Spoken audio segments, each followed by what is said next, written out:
Muchas gracias, Sofía, y muchas gracias a todos por estar conectados.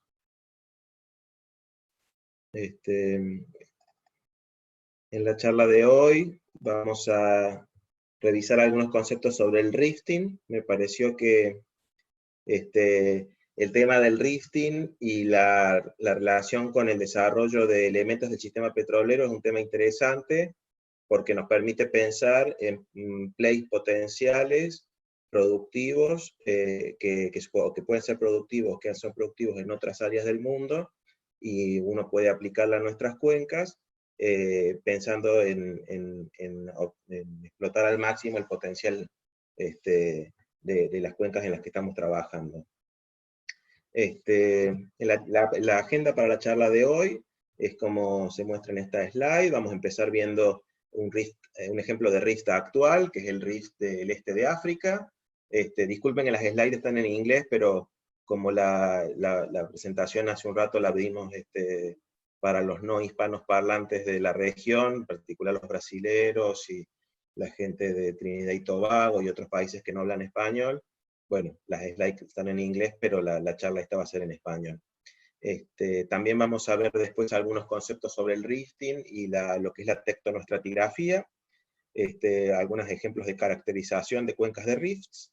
Después vamos a ver el caso de los rifts exitosos y cómo se desarrollan las cuencas oceánicas y los márgenes pasivos, y ahí el ejemplo va a ser el del rifting mesozoico asociado a la apertura del Atlántico Sur.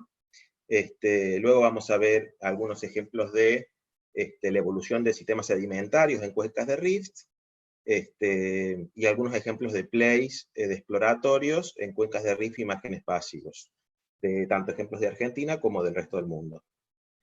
Empecemos por ver el rift del este de África. Ustedes saben que las cuencas de rift, como el valle de rift, del rift en África, son cuencas elongadas, delimitadas por fallas, donde hay bloques que descienden y bloques que ascienden relativamente. Entonces estas cuencas de rift son estas depresiones elongadas formadas por fallas, producto de extensión. En el caso del rift del este de África, en este mapa que vemos a la derecha, se ven estos tres brazos del rift, el brazo oeste, el brazo este y la parte esta del sur, bordeando el cratón de Tanzania, y en particular estos sistemas se caracterizan por estas cuencas elongadas, norte-sur, en sentido general norte-sur, limitadas por fallas, donde se desarrollan lagos, se desarrollan volcanes, y están características de ambientes de extensión cortical, suelen presentar anomalías negativas de Bouguer, corteza y litósfera adelgazada, altos valores de heat flow o de flujo calórico y actividad volcánica. Un ejemplo de eso, el monte Kilimanjaro, y hay todas las cadenas volcánicas que se desarrollan a lo largo de los brazos del rift del este de África. Y uno piensa en estas zonas estiradas, digamos, sometidas a extensión, y piensa en zonas que subsiden, ¿no? Pero fíjense en este corte topográfico en la zona del norte, cerca al punto triple de Afar. Fíjense que el perfil topográfico muestra, sí, zonas deprimidas, por supuesto, en la zona del Valle del Rift, pero zonas elevadas con topografías de hasta 3.000 metros en los márgenes de ese rift. Y esto es producto de uplift, o sea, de levantamiento, que puede ser producido en los hombros del rift, o también producto de domamiento más regional, producto de anomalías térmicas, que puede ocurrir antes o durante del desarrollo de las cuencas extensionales. Y esto tiene que ver con el mecanismo que forma las cuencas. En este mapa de velocidades de GPS nos muestra las velocidades de desplazamiento de la placa de Somalia, asociado que se desarrolla al este, con velocidades bastante grandes hacia el este y hacia el sudeste, velocidades que son mayores a las que muestran la zona central de África, ¿verdad? De la margen opuesta del Graben. Esto nos muestra que, diferencialmente, la placa de Somalia se desplaza a una mayor velocidad hacia el este que África y el continente africano, con lo cual genera un diferencial, que es lo que produce la apertura de la cuenca del Rift en el este de África. Ahora, si pensamos en los mecanismos que están asociados a la formación de cuencas de Rift, podemos pensar en dos extremos, lo que es el Rift activo, en el cual este límite superior de la astenósfera de 1300, la isoterma de 1330, en el Rift inactivo, la astenósfera asciende activamente por una anomalía térmica y produce extensión en la corteza, y en la litósfera, digamos. Mientras que en el caso de Rift impasivo, los esfuerzos tensionales son introducidos por un campo distal de esfuerzos de campo lejano, que son estas flechas que indican esta extensión más subhorizontal, y esa extensión produce el ascenso pasivo de la astenósfera, por lo cual se le llama Rift impasivo. Digamos que esta clasificación depende del origen de la fuerza. Si la fuerza la introduce la anomalía térmica que empuja hacia arriba, genera un ascenso activo de la astenósfera. Si este ascenso de la astenósfera lo produce la extensión, producto de un campo de fuerzas subhorizontales de campo lejano, entonces hablamos de Rift impasivo. Y si pensamos en la evolución térmica de estas cuencas, vamos a tener que de un estado inicial, durante la extensión, la isoterma de 1330 va a ascender, lo que va a producir un aumento del flujo calórico en las cuencas de Rift, y un levantamiento de los bordes del graben. El centro del graben se subside por insuficiencia tectónica, mientras que en la fase de enfriamiento, la isoterma de 1330 vuelve a su posición, original, o vuelve a descender, lo cual produce un enfriamiento y una subsidencia térmica que se produce en un área, en el área que anteriormente estaba afectada por esa anomalía térmica, lo cual genera una subsidencia un poco más regional, que es lo que llamamos la fase de SAD, o de subsidencia térmica. Veamos ahora de estos procesos de rifting, veíamos los procesos de rifting activo-pasivo, ¿a qué están relacionados? Los procesos de rifting activos, decíamos el ascenso de una pluma mantélica, una anomalía térmica que genera domamiento y extensión. Es un ejemplo de esto es la pluma que afectó la zona de Karoo en el Jurásico inferior y produjo la ruptura, esta que está marcada en azul, de Gondwana occidental de oriental. Este mapa de los cratones y los cinturones orogénicos que bordean que se produjeron durante la amalgamación del supercontinente de Gondwana y luego Pangea, nos muestra con estos colores: rojo lo que fue el break-up triásico, azul lo que es el break-up jurásico, y verde el break-up cretácico, que finalmente produjo la separación de Sudamérica de África. Pero fíjense, este ejemplo de rifting activo es el rifting de Jurásico inferior de Karoo. Y decíamos que hay tres formas de romper un continente: con una pluma, el colapso orogénico o el colapso gravitacional de un orógeno, eso produce extensión y también puede romper un continente, pero en realidad es bastante menor en proporción. Y el otro gran tipo de procesos que pueden producir la ruptura continental son procesos relacionados a la dinámica de la subducción. Entonces, en el margen sudoeste de Gondwana, para el caso que estamos viendo, en el Cretácico inferior, se produce, desde el Cretácico inferior, en realidad ya desde el Jurásico, se producen procesos de slab retreat, de rollover negativo y empinamiento de las losas, y eso genera extensión, tanto en la zona proximal como en la zona distal, generando este campo de esfuerzos tensionales que va a inducir el rifting pasivo y generar la apertura de cuencas en el retroarco, y también la apertura del Atlántico en una posición más distal en el Cretácico inferior, por esto que decíamos del rifting pasivo. Ahora, algunos conceptos generales de rifting. Las cuencas de rift están formadas siempre limitadas por fallas normales. Entonces, en el caso de que la cuenca esté limitada por dos fallas normales antitéticas enfrentadas, o que ambos flancos estén limitados por fallas, tenemos un graben, una cuenca simétrica, Cuando tenemos una cuenca que está limitada por una falla normal y un borde más flexural, tenemos un hemigraben. Esta es una vista en corte, esta es una vista en planta, y en los rifts pueden ser sistemas de rifts angostos o anchos, según cómo está localizada la deformación. Sistemas angostos son más tipo el del este de África, que veíamos, que son sistemas bien elongados y condensados, y sistemas más anchos son como la provincia extensional de Basin and Range en el oeste de Estados Unidos. En este gráfico de abajo vemos una vista en planta de un hemigraben, y el relleno de ese hemigraben, la fase de sin rift, y fíjense que si lo vemos en un corte transversal, no vemos ese onlap contra la falla, sino que vemos un onlap más pasivo contra los bordes.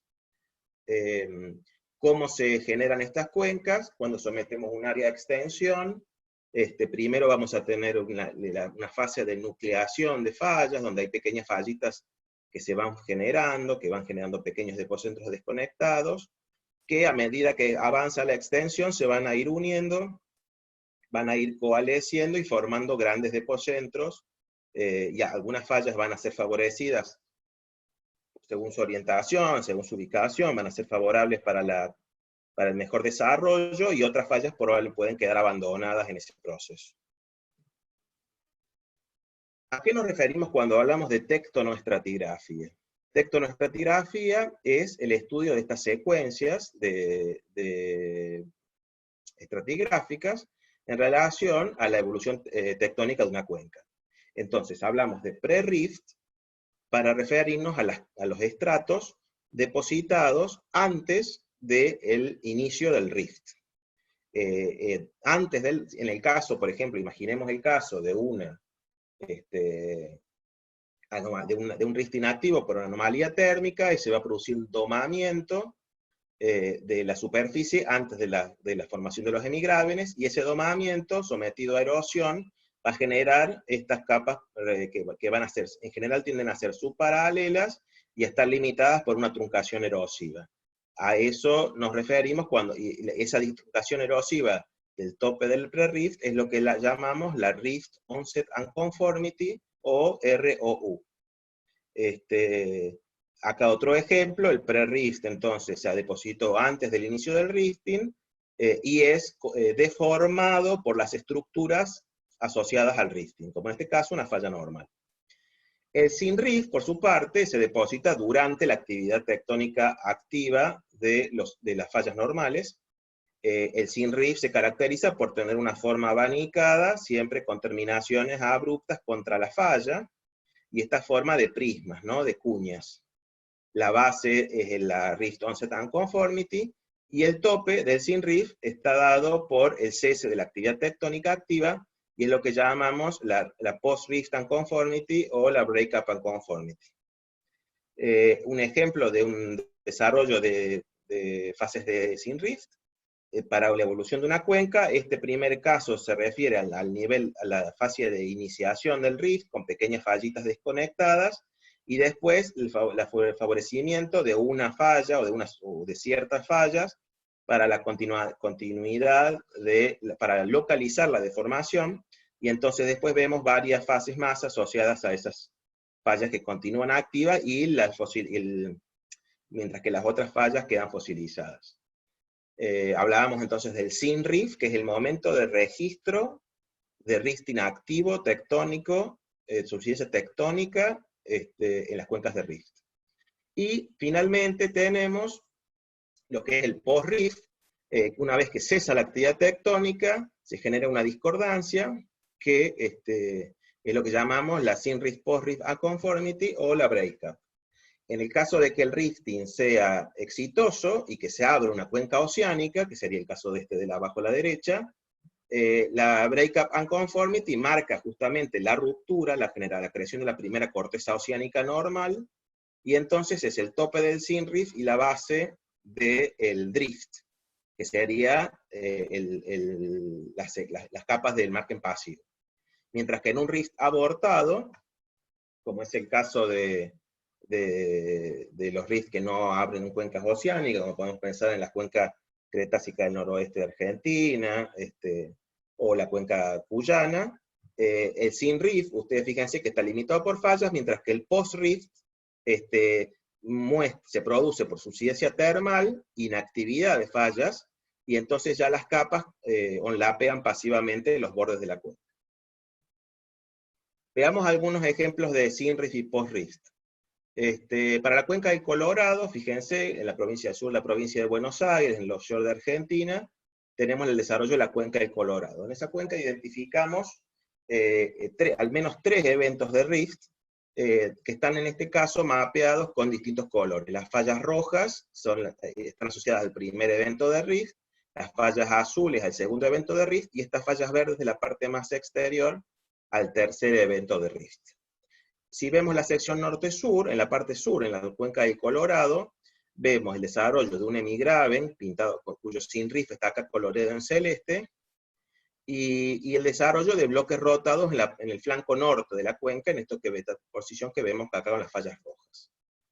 Si vemos un detalle de eso, fíjense que en esos bloques rotados se preservó pre-rift, o sea, capas de secuencias de pre-rift, que están depositadas de manera paralela, presentan reflectores paralelos, y están truncados, están asociados en la deformación, que es la formación de estos bloques rotados. Las capas son anteriores, están deformadas durante la formación de los bloques rotados, y todo eso está truncado al tope por una truncación erosiva, que en este caso sería la Rift Onset Unconformity, aunque en realidad en esta posición no hay sin-rift preservados, sino que, bueno, solamente un poquito hay, sino que la truncación está poniendo post-rift sobre pre-rift. El depocentro principal del sin-rift de Colorado está más al sur, que es esto que está marcado en la línea sísmica más regional en celeste. Si vemos la otra línea, la oeste-este, que pasa por el eje de la cuenca del Colorado, vemos que hay depocentros en rojo, de sin-rift, en rojo, asociados al primer evento de rift, y las fallas azules que cortan a las fallas rojas que forman esos depocentros, que están asociados a depocentros más profundos, que son los que están coloreados en celeste, que son los de edad jurásica inferior a media, los del evento principal de rift en la zona de la cuenca del Colorado. Y fíjense que en este caso es un hemigraben, y decimos que es un hemigraben porque da la casualidad de que la línea sísmica corta 2 veces a la misma falla, es una falla en forma de cuchara, en planta, digamos, arqueada, y entonces la línea sísmica la corta 2 veces, pero en realidad se trata de la misma falla.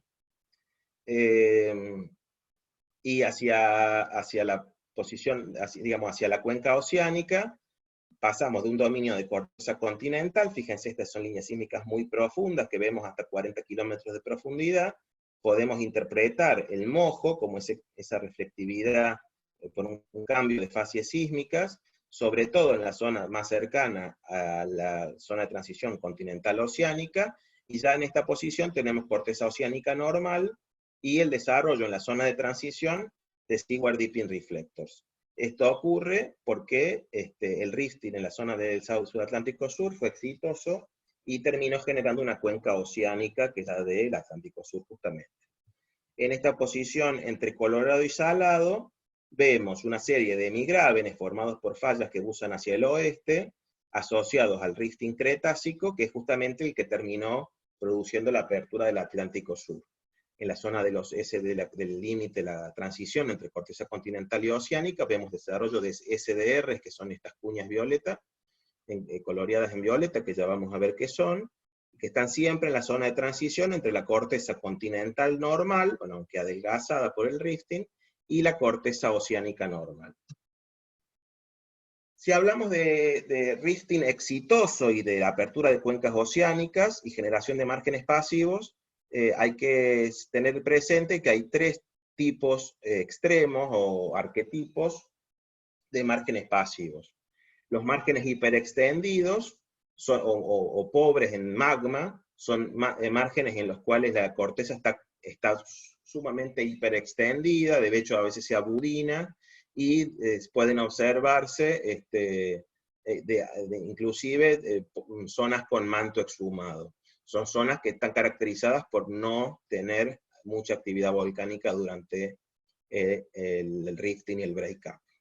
Otro tipo de márgenes son los transformantes, que están asociados a estos márgenes transformantes con mucho desplazamiento de rumbo en los límites de los continentes, como por ejemplo el ejemplo en la zona de Ghana, y su margen conjugado en el margen de Guyana y Surinam, norte de Sudamérica.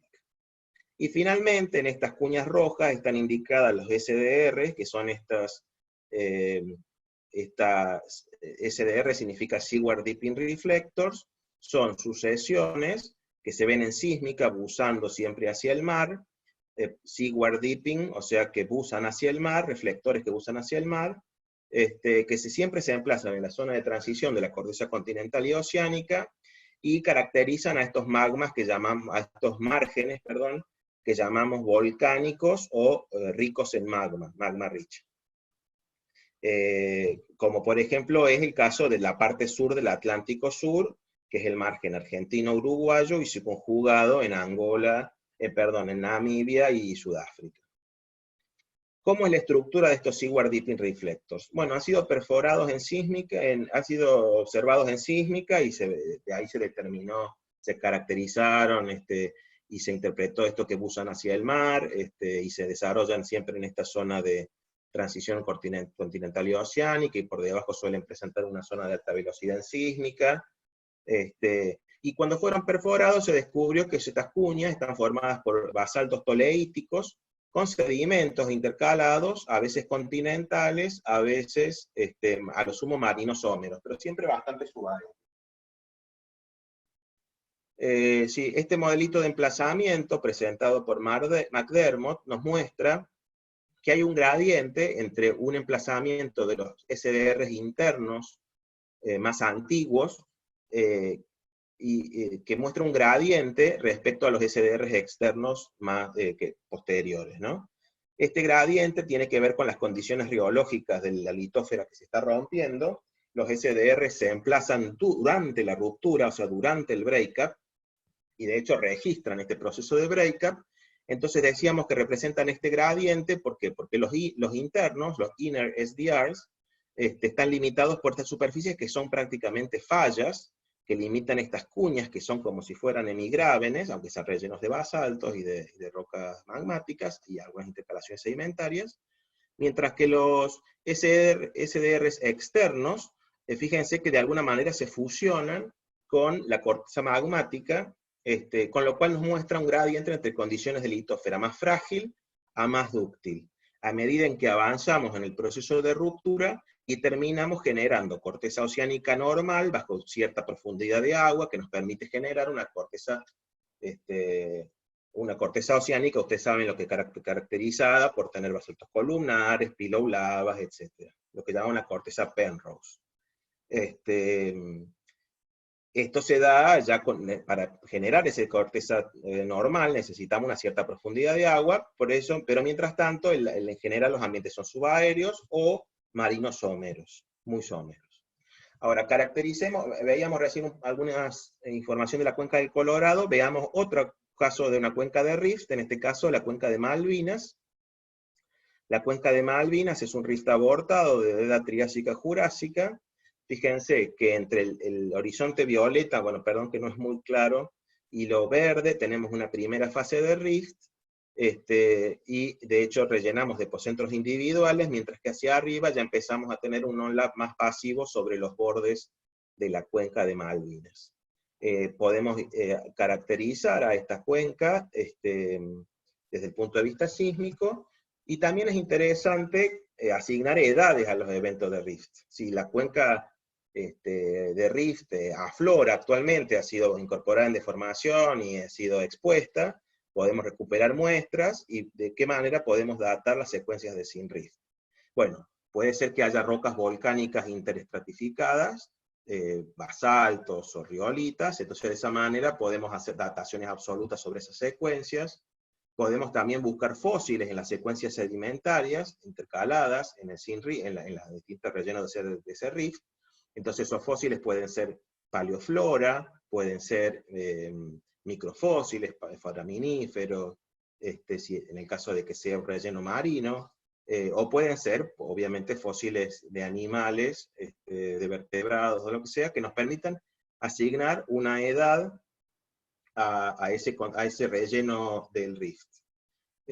Y otra manera de hacerlo es con circones detríticos. La técnica de circones detríticos busca en rocas sedimentarias o volcaniclásticas cristales de zircón que son datados para asignarle una edad máxima de sedimentación a la roca. En base al, si asumimos que durante la depositación había un volcanismo activo, vamos a tener zircones lo suficientemente jóvenes para que nos indiquen la edad de sedimentación de esa roca y la edad de relleno de ese rift. Entonces, para el caso de la cuenca de Malvinas, nosotros analizamos dos muestras. Este es un ejemplo de una muestra recuperada en un fondo de un pozo en el Alto de Río Chico, al oeste de la cuenca principal de Malvinas, porque en general un problema que tenemos es que los centros de las cuencas, los depocentros no están perforados. En general vamos a perforar pozos exploratorios buscando trampas estructurales en los flancos. Y entonces, desde este flanco recuperamos una muestra en el fondo del pozo, que es una brecha volcánica. Esta es una foto de la corona. Esta es una foto de un corte delgado. Fíjense que hay clastos de tobas, hay clastos de distintos elementos. Los que están celestes la porosidad, unos tienen cementos. Y de esta muestra recuperamos zircones que nos muestran dos poblaciones. Estas son la microscopía de los granos de los cristales de zircón. Algunos son más elongados prismáticos y otros son un poco más de huedrales. Esto nos marcan 12 edades.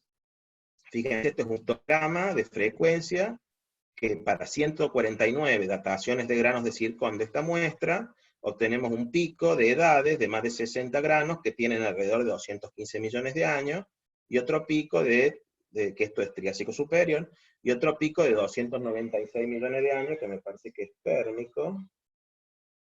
Sí, es justo la base del pérmico.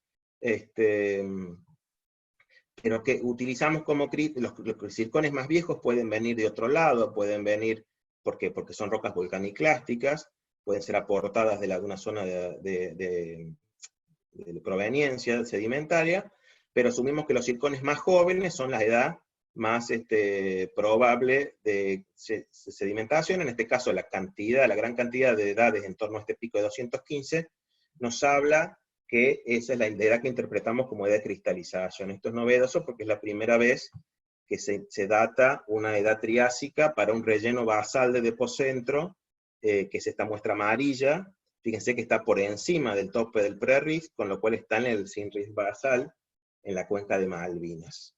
Otra muestra, recuperada del tope del sin-rift, en el pozo Calamar. Fíjense, esta es una muestra de una foto macroscópica de la corona que nos muestra las tobas de la serie tobífera, y la discordancia por encima de la cual apoya las areniscas de la formación Springhill.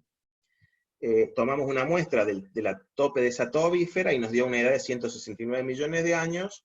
Fíjense, los zircones son todos prismáticos, volcánicos, jóvenes, digamos, y tenemos una edad casi única de 169 millones de años, que se refiere a el Batoniano medio. Es una edad clásica para el vulcanismo de la provincia magmática del Chonaique, en esta zona de Sudamérica, en el Jurásico inferior a medio. Entonces, en este esquemita lo que hacemos es resumir las edades de los eventos de rift.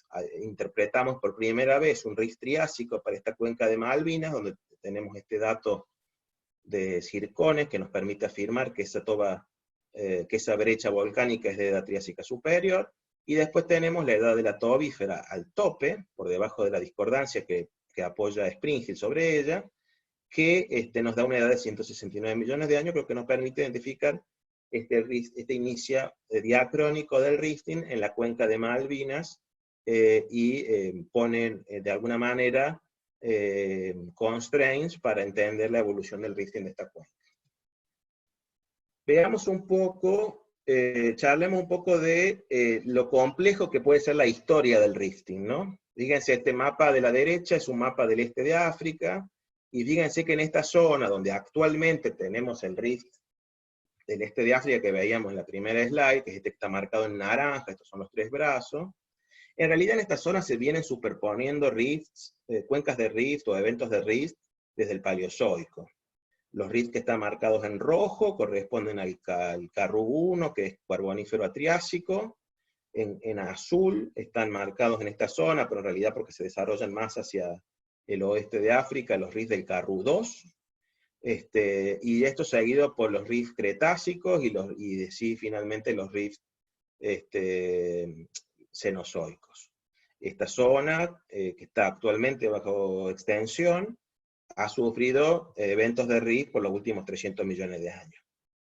Otro ejemplo de rift multiepisódico que nos muestra cuán complejo es la historia de rifting es el Atlántico Norte, entre Groenlandia y Noruega, donde vemos desarrollo de cuencas de rift de edad triásica, de edad jurásica, en ambos márgenes, a pesar de que la extensión es desde de la apertura de la cuenca oceánica, data del Paleógeno.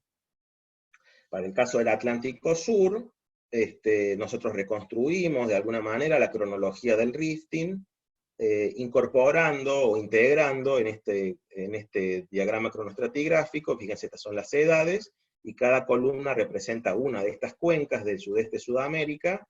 En las barritas negras indican los momentos de rift activo, mientras que las barritas grises indican momentos de subsidencia más de sal. Entonces, de esa manera pudimos identificar cuáles cuencas estuvieron activas o tuvieron rifting activo en el Triásico, en el Jurásico y en el Cretácico respectivamente, y de esa manera pudimos reevaluar la cronología del rifting de esta zona. Acá para comentar lo importante que es la orogenia andina para las cuencas del oeste de Sudamérica, y esto tiene, si bien no tiene que ver con la extensión, bueno, sí tiene que ver con la extensión porque justamente estas cuencas son de retroarco y se forman asociadas a la subducción, pero el orógeno andino cenozoico también va a tener una influencia muy grande en la generación de los sistemas petroleros de las cuencas subandinas. Para el caso de las cuencas mesozoicas, de esta vez de África, hicimos lo mismo, aunque había mucho menos datos, pero pudimos registrar que cuencas mostraban rifting activo en el Triásico, en el Jurásico y en el Cretácico, y de esa manera lo que buscamos fue integrar la evolución de ambos continentes o de ambos márgenes conjugados. Es importante mencionar la herencia estructural que va a tener la fábrica del basamento, tanto los cratones y las zonas de los orógenos precámbricos responsables por el amalgamamiento de esos cratones en los supercontinentes, como los terrenos acretados al margen sudoccidental de Gondwana durante el Paleozoico, y en particular para el sur del Atlántico Sur, la colisión del terreno de Patagonia en el Pérmico, que formó la faja plegada de Ventana, estructuras en la dorsal de Winkle, la faja plegada de Ventana, su extensión en el offshore en la cuenca del Colorado, y la faja plegada del Cabo, en África del Sur. Otra cosa para mencionar es que justamente todas estas estructuras del basamento van a mostrar reactivación, pueden mostrar reactivación durante la historia extensiva mesozoica. Entonces esto es un mapa pre-breakup, o pre-rifting, mejor dicho, para el Pérmico, y a partir del Triásico empezamos a desplazar absolutamente Gondwana o sea, el desplazamiento absoluto de Gondwana hacia el noreste, y esto genera extensión en el margen sudoeste. Esa extensión produce cuencas de retroarco, en la zona de las cuencas cuyanas triásicas, estamos en el Triásico superior, tenemos todos los depocentros triásicos del precuyano del oeste de Neuquén, la cuenca del Deseado, y la cuenca de Malvinas, depocentro triásico que veíamos, la brecha volcánica recién. Esta extensión generalizada del Triásico superior también está representada por rifts intercratónicos en la zona central de África y que se extienden hacia Brasil. Y finalmente por la reactivación extensional de la faja plegada de Ventana y del Cabo en, en la zona de África y su extensión hacia terrenos antárticos. Acá una cross-section para ejemplificar, detrás de una zona de vulcanismo de arco que está representado en Chile, tenemos la cuenca de retroarco, cuenca cuyana, en el límite de terrenos entre Cuyana y Pampia, y mucho más distalmente, otros depocentros asociados al Karoo I de África. Hacia el Jurásico inferior, lo que cambia la historia es que ocurre el impacto de la pluma mantélica de Karoo en el este de África, eso produce esta punta triple, este punto triple, mejor dicho. Lo que está en violeta es vulcanismo, estos 2000 kilómetros son el radio de influencia de ese vulcanismo en torno a la pluma, y esto produce evidentemente extensión a lo largo de estos brazos, de estos ejes, como lo muestro con el mouse, porque en realidad que sería noreste. En estos mapas África siempre tiene una posición fija, y lo que se mueven son el resto de los continentes. Y en el retroarco andino también tenemos extensión, tenemos la apertura de los depocentros liásicos de la zona de la dorsal hacia el este en Neuquina, y tenemos el desarrollo de la provincia magmática del Chonaique, en toda la Patagonia y la península antártica, que tiene un desarrollo diacrónico de norte a sur, y donde están incorporadas todas las rocas de marifil del macizo norpatagónico, las rocas del macizo del Deseado, y el relleno de la serie todífera, que es el Sinriff de las cuencas de Austral y de Malvinas. Acá unos cortecitos para ejemplificar, para la parte norte de la Patagonia, pasando por las cuencas de la cuenca liásica de Chubut y de Cañado en Asfalto, y yendo hacia las cuencas de Colorado y de Carru, y en la parte sur, pasando por las cuencas Austral y de Malvinas, y yendo hacia las Islas Malvinas y el Plato. En el Jurásico Superior, ocurre el último pulso de la provincia magmática de Chonaique, que es este vulcanismo del Quemado y la apertura de la cuenca de Trasarco de Rocas Verdes, y se produce también un rifting distal, que es responsable por la apertura de las cuencas de Rawson, de la cuenca de Malvinas Norte, y el rifting en la cuenca de Otenicua y todos sus depocentros asociados, ¿no? Este rifting es distal y es oblicuo a lo que será la futura límite de corteza continental y oceánica, que es lo que llamamos la COT, que fíjense que está orientada de manera oblicua a lo que fuese rifting Jurásico Superior. Y esto lo hemos comparado como análogo, hemos utilizado lo que es el rifting oblicuo del Golfo de Adén. Fíjense, este es el Golfo de Adén, por acá está Yemen, y esto es el Mar Rojo, el punto triple de Afar, donde hay ahora una pluma, y el Rif de África Oriental se abre hacia el sur. Fíjense, para notar, como en esta comparación, este desarrollo a 90 grados, y la diferencia, que en ambos casos es oblicuo, y la diferencia es tal vez que esto después se va a abrir un brazo con corteza oceánica oblicua, mientras que en el caso de Agullas Malvinas es una zona, creemos que por una rotación del campo de esfuerzo, a un campo más paralelo a la orientación de la estructura, se torna más tipo strike slip, formando un margen transformado.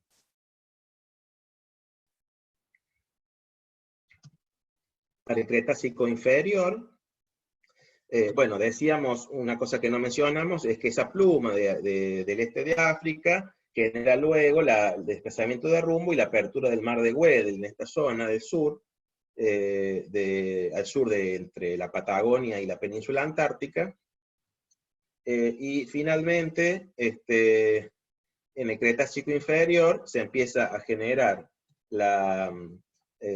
se abre en esta zona, en la porción más austral del Atlántico Sur, una cuenca oceánica, producto de rifting oblicua a lo que eran los grábenes Jurásico Superior.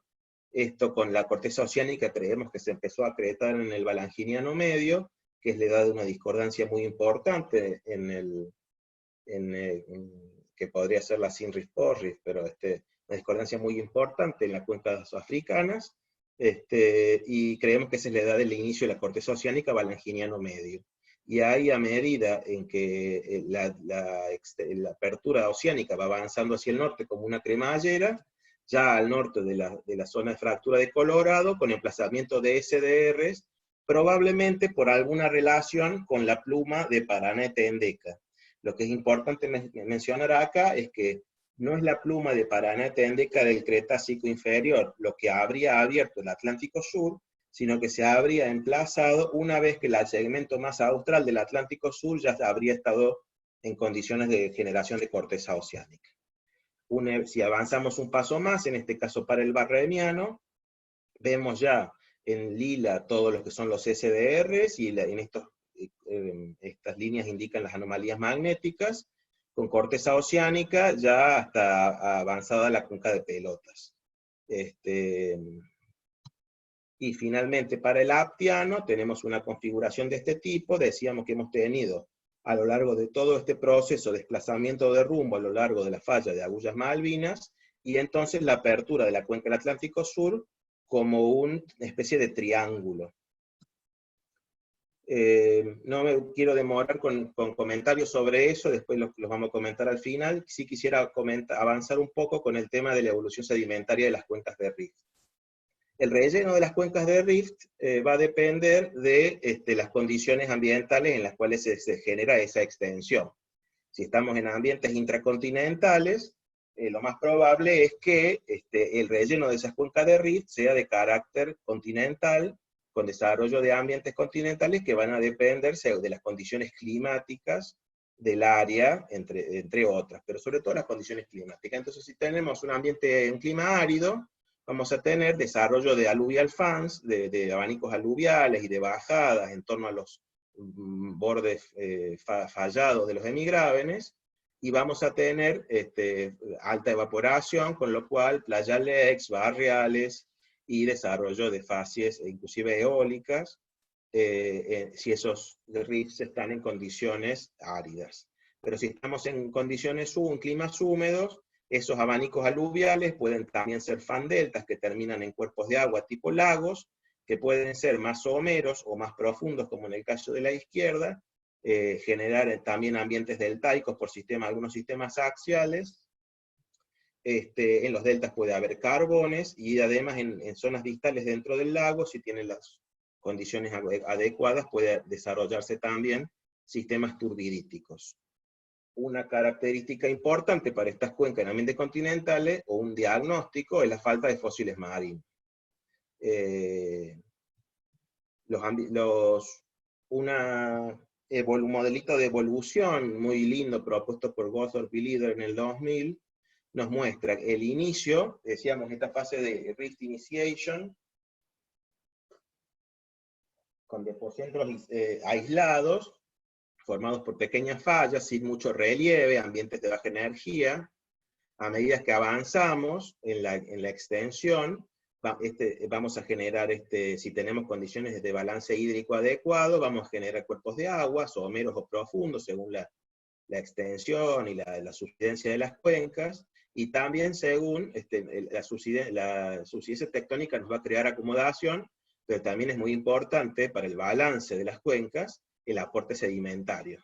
Entonces, el balance hídrico, que tiene que ver con la tasa de lluvia barra la tasa de evaporación, y el aporte sedimentario, que nos puede colmatar rápidamente las cuencas, van a jugar un balance que va a condicionar las características de esos cuerpos de agua. Pero otra característica de esta fase de fault linkage es que las fallas se van uniendo, entonces forman depocentros más grandes, y desarrollan erosión en los footwalls, que son estas áreas de catchment, donde se originan los sedimentos, que van a ser transportadas y depositadas en los abanicos aluviales barra fandeltas. En una fase más avanzada, lo mismo, bueno, vamos a tener, por otra parte, decíamos, un borde fallado del hemigraben, con sistemas de alta energía, estos aluvial fans, bajadas, fan delta, y un borde más flexural del hemigraben, con desarrollo de ambientes de menor energía, pero a veces de mejor selección, porque la selección de los depósitos de los ambientes de alta energía como estos tienden a ser caóticos. Y finalmente, en un momento ya más avanzado, podemos tener, si las fallas se desactivan, puede ocurrir que las fallas migren siempre hacia adentro del depocentro, la actividad de las fallas, y eso produce incisiones, carpas, en las zonas que anteriormente eran del footwall. Algunos ejemplos de rellenos de hemigrábenes, fíjense este ejemplo del offshore de Argentina. Tenemos un hemigraben formado por una falla normal, con relleno interpretamos ambientes continentales, sistemas lacustres. En la parte basal, bien pegado al borde de falla, tenemos sistemas de abanicos aluviales. Fíjense que en la sísmica se pueden interpretar bastante bien, y otros de fan deltas, en este caso retrogradantes, porque interpretamos que estos cuerpos de arena están ingresando en ambientes lacustres. También podríamos tener en los bordes, un poco en las posiciones más distales, cuerpos carbonáticos como el que se ve en la cuenca de Cañadón a Asfalto, que podríamos interpretar algunos de esos cuerpos como carbonáticos. Alternativamente también podrían ser volcánicos. Son consideraciones que hay que tener en cuenta, porque son posibilidades que hasta el momento de perforar un pozo no se pueden descartar. Un ejemplo muy paradigmático de los rellenos continentales de cuencas de rift es el del presal de la cuenca del Atlántico Sur, del segmento central del Atlántico Sur, lo que es el margen de brasilero y su conjugado de Angola, Congo. Esto es las cuencas de Campos y sobre todo de Santos, donde tenemos unas cuencas de rift con relleno barremiano. El primer evento es el de arriba. Tenemos la depositación de una roca madre muy prolífica, que es la de Bukomasi, como se la conoce en África, con TOC de hasta el 25%. Esto es rocas, o sea, pelitas lacustres, que son lo que llamamos de querógeno tipo 1, tendientes a generar petróleo líquido.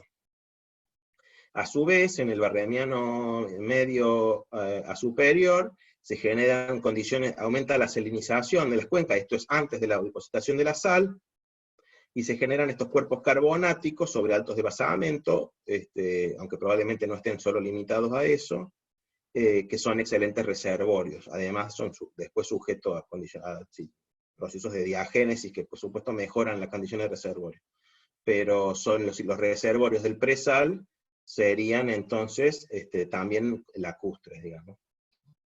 ¿Qué pasa cuando esos cuencas de rift se dan en un ambiente con influencia marina? Bueno, los ambientes sedimentarios que pueden ocurrir son similares.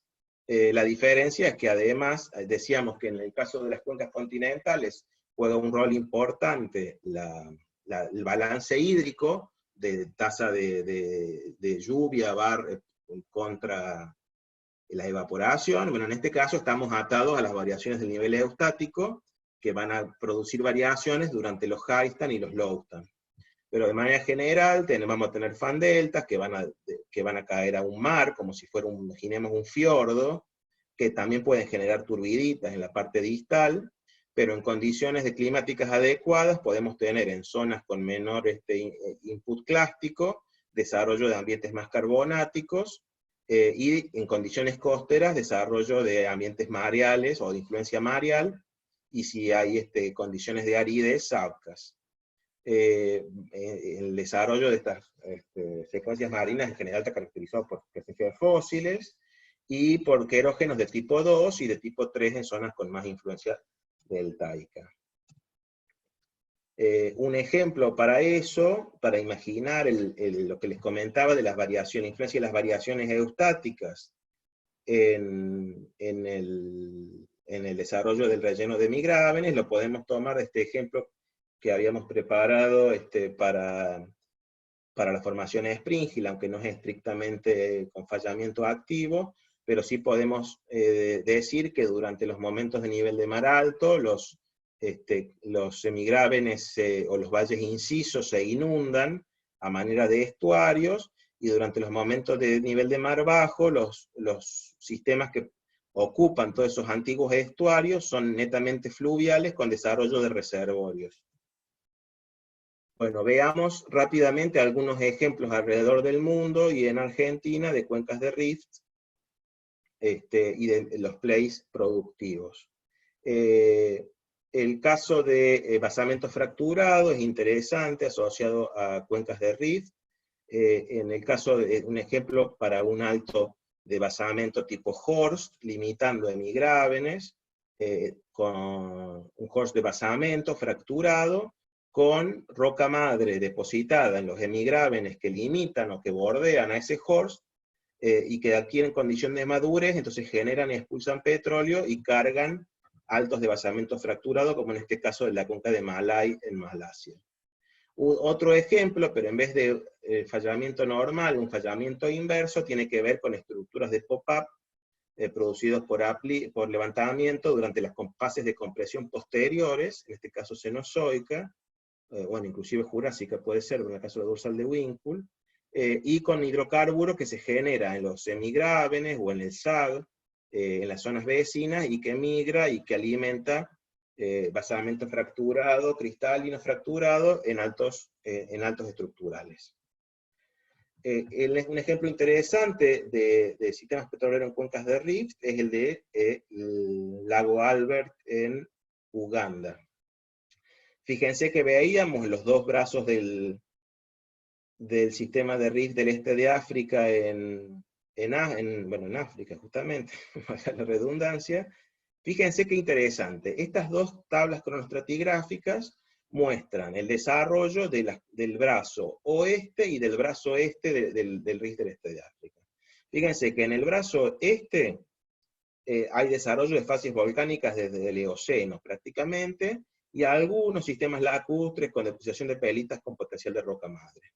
Mientras que en el brazo oeste, que es el que incluye el lago Albert en Uganda, hay desarrollo casi totalmente o mayormente sedimentario, desarrollo de relleno de cuencas de rift desde el Mioceno superior, con desarrollo de grandes cuerpos de agua, lagos, con generación, con preservación de materia orgánica querógeno tipo 1, que tendiente a generar petróleo, y depositación de los reservorios que veíamos que pueden suceder en ambientes continentales de este tipo. Fíjense que inclusive siendo un sistema petrolero pliopleistoceno, es un sistema productivo que ha sido probado productor.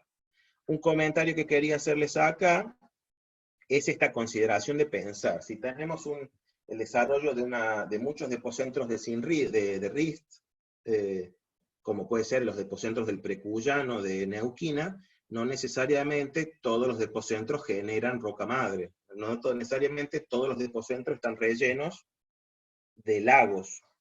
Algunos depocentros pueden, de alguna manera, tener más partes clásticas en ambientes más áridos, o inclusive rellenos volcaniclásticos. Y es importante tener esto en cuenta, porque no todos los depocentros, entonces, aunque sean del mismo rift, del mismo evento de rift de manera general, no todos los depocentros están rellenos de la misma manera. Volviendo a este ejemplo del este de África, este es el mapa del lago Albert en Uganda. Fíjense, en el 2006, acá se conocían manaderos de petróleo desde los años 30.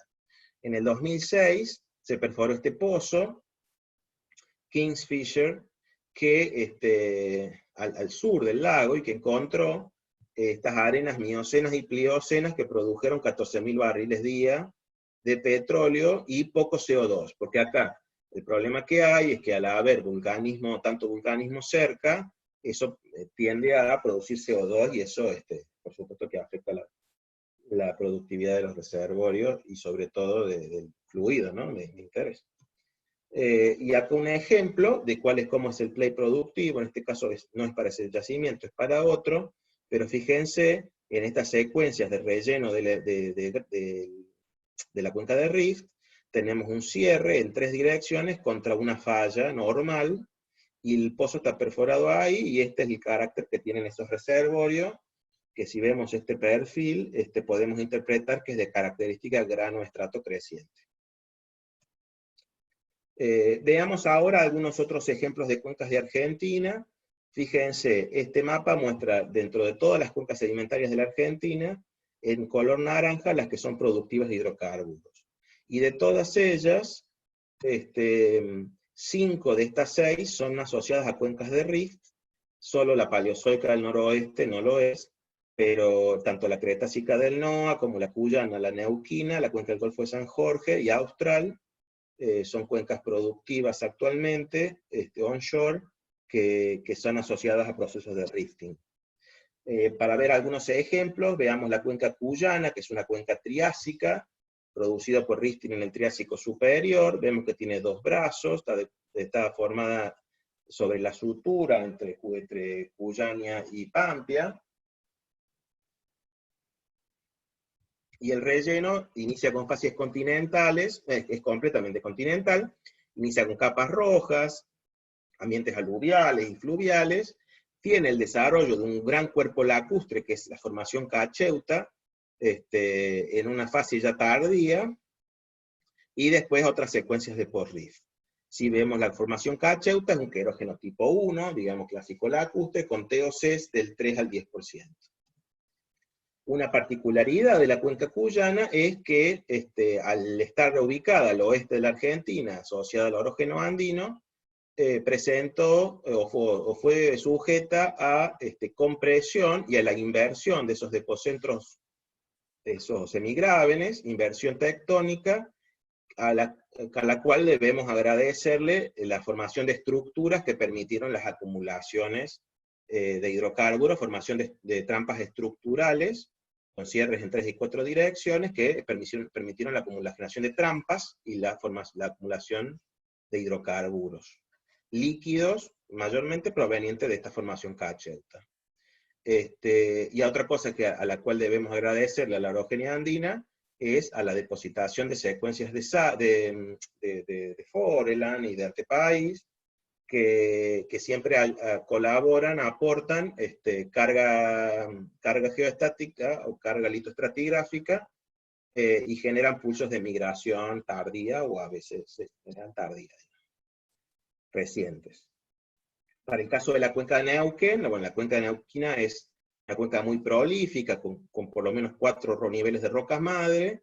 En este caso nos vamos a focalizar en la porción sur del rifting triásico jurásico inferior, del precuyano, que está caracterizado por hemigrábenes rellenos por secuencias lacustres continentales o volcaniclásticas, y sobre la cual ingresa una transgresión marina en el Jurásico inferior, y algunos depocentros son parcialmente inundados, sobre todo los del oeste, por la formación Molles.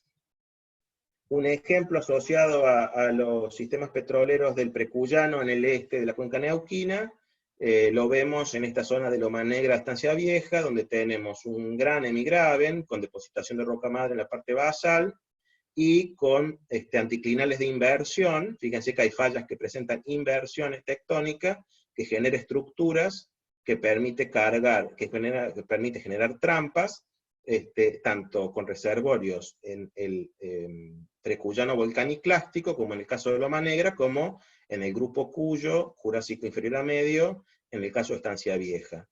En este caso, de vuelta, las trampas estructurales están asociadas a la compresión andina.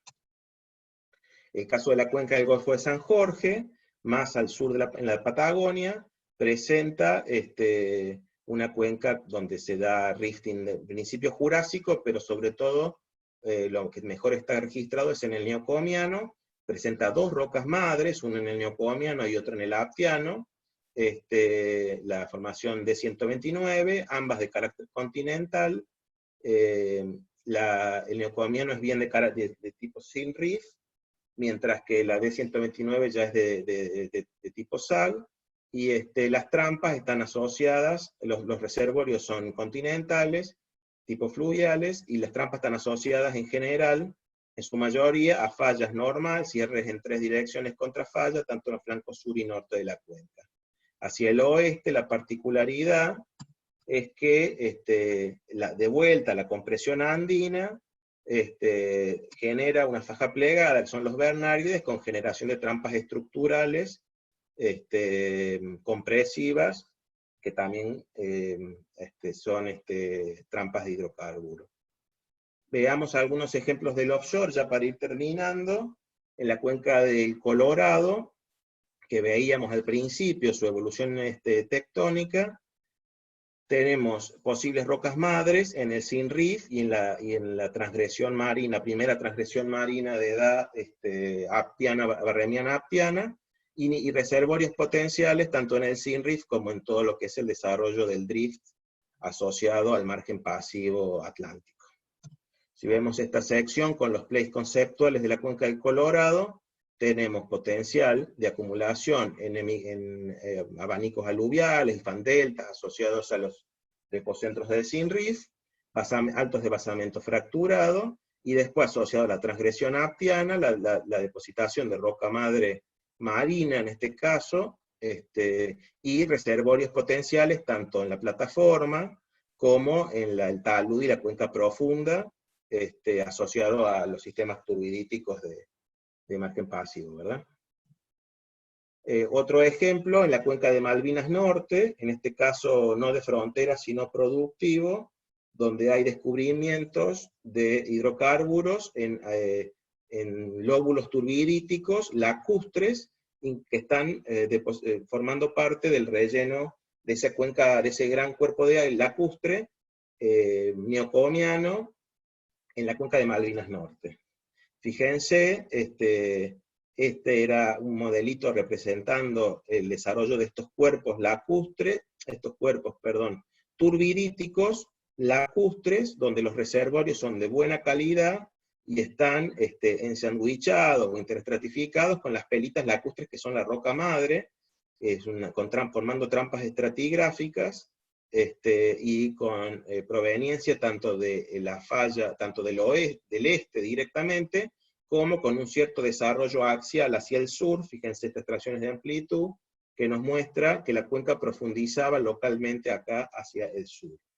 Fíjense que hablábamos que tal vez los abanicos aluviales y fan delta no tienen la mejor calidad de reservorio, pero seguramente los sistemas turbidíticos estén sí mucho mejor seleccionados por características de los procesos sedimentarios que los forman, ¿no? Entonces, para cerrar, algunos comentarios finales. El rifting es evidentemente un mecanismo efectivo de formación de cuencas, crea condiciones para desarrollar los elementos de sistemas petroleros. Ya hemos visto tanto desarrollo de rocas madres, como reservorios, como trampas asociadas. La evolución de la historia del rifting de una zona puede ser compleja. El rifting exitoso, que lleva a la formación de una cuenca oceánica y a la formación de márgenes pasivos conjugados, como vimos el ejemplo del Atlántico Sur. Las cuencas de rift, dijimos que pueden estar rellenas tanto de sedimentos continentales como marinos, con desarrollo de rocas madres tanto en facies de pelitas lacustres, como marinas, o en ambientes deltaicos, con cuerpos, tanto pelitas de prodelta como cuerpos de carbón. También en general son muy prolíficos los reservorios, tanto preservados en el pre-rift, que pueden ser sedimentarios previos al rifting, o basamento cristalino fracturado. También hay reservorios en el sin-rift y en el post-rift. Y la historia de inversión tectónica que vimos en el caso de las cuencas subandinas de Argentina, evidentemente ha sido muy prolífica para la creación de trampas estructurales y agregar overburden para la maduración de rocas madres presentes en esas cuencas de rift mesozoicas del oeste argentino. Bueno, muchas gracias por su atención, y si hay alguna pregunta. Muchas gracias, Juan. Excelente presentación. Así que ahora vamos a empezar la ronda de preguntas y respuestas. Recuerden que pueden seguir enviando preguntas ahí en la opción de preguntas y respuestas.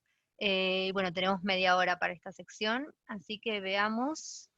Acá pusieron una y dice: ¿has revisado la posibilidad de oportunidades continente adentro, por ejemplo, riftings jurásicos al norte de América del Sur? No, mi trabajo de tesis y la zona en la que hemos estado trabajando es sobre todo en la parte de Argentina, en la parte del norte de América del Sur. He trabajado con cosas del Cenozoico, pero no con el rifting jurásico. Ok. Bueno, a ver, otra pregunta dice: ¿cómo es el proceso de fracturamiento de basamento que pueden almacenar hidrocarburos? ¿Es previo al rift? ¿Hay algún tipo de afinidad de cierto basamento para almacenar hidrocarburos? Sí, bueno, buenísima pregunta. A ver si puedo volver a la slide del basamento. Ahí hay algo interesante. Cuando buscamos basamento fracturado, buscamos varias cosas. Una es que ese fracturamiento sea lo más homogéneo posible, y sobre todo que haya mucho fracturamiento para generar espacio poral para acumular hidrocarburos. Ese fracturamiento se genera durante el rifting, y puede generarse tanto de manera tectónica como por la simple descompresión de estas rocas, que al irse erosionando su parte cuspidal, que es lo que va a aportar sedimento a las cuencas de rift, esto se va descomprimiendo, y entonces también se generan fracturas propias de la descompactación, digamos, ¿no? De esos saltos.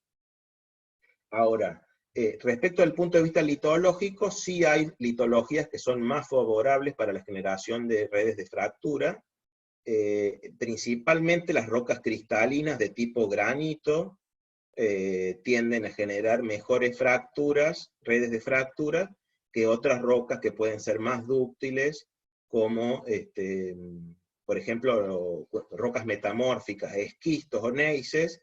En general, sobre todo esquistos, digamos, no tienden a presentar la calidad de redes de fracturas que puede tener una roca mucho más frágil, como un granito, que además tiende a disgregarse en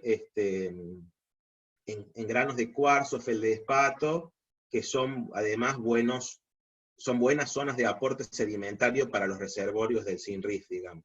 Pero tenemos que pensar que estos saltos de basamento tienden a conectar una zona de basamento fracturado abajo, y en general el tope suele estar cubierto de un regolito, cuyas características va a depender del tiempo que estuvo expuesto, de la litología que estaba siendo erosionada, del clima, pero que evidentemente puede ser muy variable. Y puede sí presentar propiedades primarias, digamos, porosidades primarias de producto de esa disgregación de la roca original. También rocas volcánicas tienden a ser buenas productoras de basamento fracturado. En general me parece que es favorable la acidez de las rocas volcánicas. Y finalmente, las rocas sedimentarias de pre-rift, en el caso, por ejemplo, del offshore del norte de la cuenca de Colorado, que teníamos esos bloques rotados con pre-rift, ahí las cuarcitas paleozoicas, las cuarcitas tienden a ser, o sea, las arenitas metamorfizadas, cementadas completamente, que son las cuarcitas paleozoicas, tienden a ser muy buenas desde el punto de vista de formar basamento fracturado. También recordaba ahora otro ejemplo productivo de basamento fracturado en el noroeste de Argentina, en un flanco de la cuenca cretácica del noroeste de Argentina, en Salta y Formosa. Un flanco de esa cuenca tiene una estructura que es un alto de basamento de pre-rift, donde hay cuarcitas gordovísicas, creo que son, fracturadas, que producen hidrocarburo originado en la formación Yacoraite de edad Cretácica superior. Muy bien. Vamos a la siguiente pregunta, que dice: ¿cuál es la principal diferencia entre el magmatismo o vulcanismo de un margen activo y el de un rifting? ¿Tiene impacto favorable en el sistema petrolero, como en el caso de los yacimientos cercanos al lago Victoria? En el caso del lago Victoria, o mejor dicho, del rift del este de África, es sobre todo el tema del CO2 que mete en los reservorios y que compite con el hidrocarburo al momento de rellenar la porosidad del reservorio en la trampa, ¿no? Entonces, al tener CO2 estamos teniendo menos hidrocarburos, menos saturación de hidrocarburos. Por otro lado, las diferencias entre el vulcanismo de rift y de margen pasivo. El vulcanismo de rift, en general, puede ser ácido o bimodal. Esto es típico de cuencas de rift, como veíamos uno de los ejemplos en el Jurásico Superior, en el Quemado. En ese caso del Quemado hay un vulcanismo ácido y bimodal, mientras que el vulcanismo asociado ya a los SDR y a la ruptura continental es siempre básico, toleítico y mucho más parecido a lo que va a ser después la química, que es la química de la astenósfera mucho más parecido a lo que va a ser después la corteza oceánica. En cambio, en el rifting estamos en realidad metiendo astenosfera, pero también generando fusión parcial de corteza que se está adelgazando. Bueno, no veo más preguntas, no sé si a alguien le quedó alguna pregunta para hacer.